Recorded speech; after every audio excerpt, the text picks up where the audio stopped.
Nơi khang khátបាត់ដំបងយើងនឹងមានរមណីយដ្ឋានមួយឈ្មោះថាពពុះពេជ្រចិន្តាដែលលាក់ខ្លួនជាច្រើនឆ្នាំហើយដែលគេបានបិទរតែឥឡូវហ្នឹងគេបាន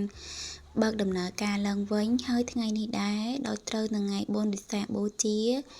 ថ្ងៃដែលទំនេរនាងខ្ញុំក៏បានធ្វើដំណើរទៅលេងនៅខាងរមណីយដ្ឋានពពុះពេជ្រចិន្តា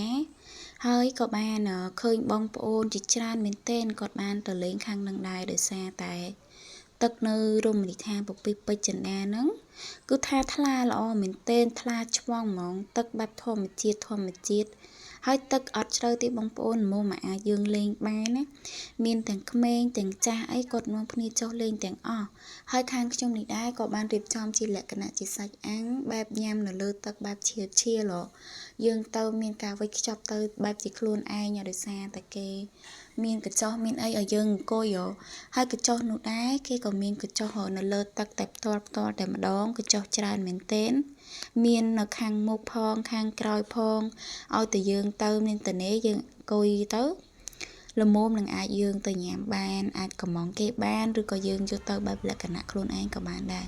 ហើយចំពោះបងប្អូនគាត់មានទៅបែបជាលក្ខណៈគ្រួសារគាត់យកអីទៅញ៉ាំរៀងខ្លួនហើយគាត់ទៅកំងចាគឺថាបរិយាកាសនៅនេះបែបធម្មជាតិមែនទែនប្លែកអារម្មណ៍ហើយថ្ងៃខ្ញុំទៅហ្នឹងថ្ងៃសតុំទៀតអត់មានភ្លៀងអត់មានអីទេស្រួលមហត់ក្តៅអីញ៉ៃហើយនេះគឺជាសកម្មភាពដែលយើងបានដាក់បឺដាក់អីមុននឹងរៀបចំយើងញ៉ាំសាច់អាំងដោយសារតែយើងឃ្លានហើយដែរគួបជាមួយនឹងពោតបារាំងអីនេះមកមានទាំងពោតខ្មែរពោតបារាំងមានទាំងស្ពៃក្តោបហើយគួបជាមួយទឹកជ្រលក់របស់យើងទឹកតាហូទឹកកៃកោះកុងនេះនិយាយថាជាតិនោះជាតិ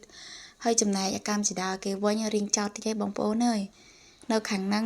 ខ្ញុំរៀងភ័យទីទិសាតែចដើវារៀងខ្ពស់ហើយបកមកមើលទស្សនភាពនៅខាងទឹកវិញនេះបងប្អូនគឺថាទឹកវាថ្លាល្អណាគឺថាយើងដើរទៅឃើញដៃឃើញជើងយើងទាំងអស់មិនមែនថ្លាមកកន្លែងនេះទេគឺថ្លាគ្រប់កន្លែងហ្មងគឺថាបើបងប្អូនបានទៅឃើញទឹកហ្នឹងគឺថាដំបេះបដ ாய் ហើយចំពោះជាដើគេក៏មានច្រើនដែរតែខ្ញុំអត់បានដើរទេហើយនេះគឺជាទស្សនភាពនៅខាងលើចំណែកឯខាងនេះវិញគឺជាទស្សនភាពដែលខ្ញុំបានចូលពីដំបូងមុខរមណីយដ្ឋានពេជ្រចិន្តាគឺគេមានត្រីតែត្រីនេះអស់ទឹករីងខាស់អស់ហើយវាសារតែអត់មានភ្លៀងអត់មានអីហើយនៅខាងនេះគឺគេបីថារើសលៀសខ្ញុំក៏បានទៅរៀបលៀសអង្គគេដែរហើយក៏បានលៀសដែរតែបាន1 2ទេដោយសារតែខ្ញុំបានរៀបយូរទេហើយបងប្អូនក្មេងៗហ្នឹងក៏គាត់បានទៅរៀបលៀសដែរហើយខ្ញុំក៏បានដើរលេងទឹកមើលមកជុំវិញហ្នឹងទៅគឺថាដោយសារតែទឹកវាថ្លាពេកក៏បានថតបដិទ្ធទស្សនភាពដែលយើងបានលេងទឹកហ្នឹង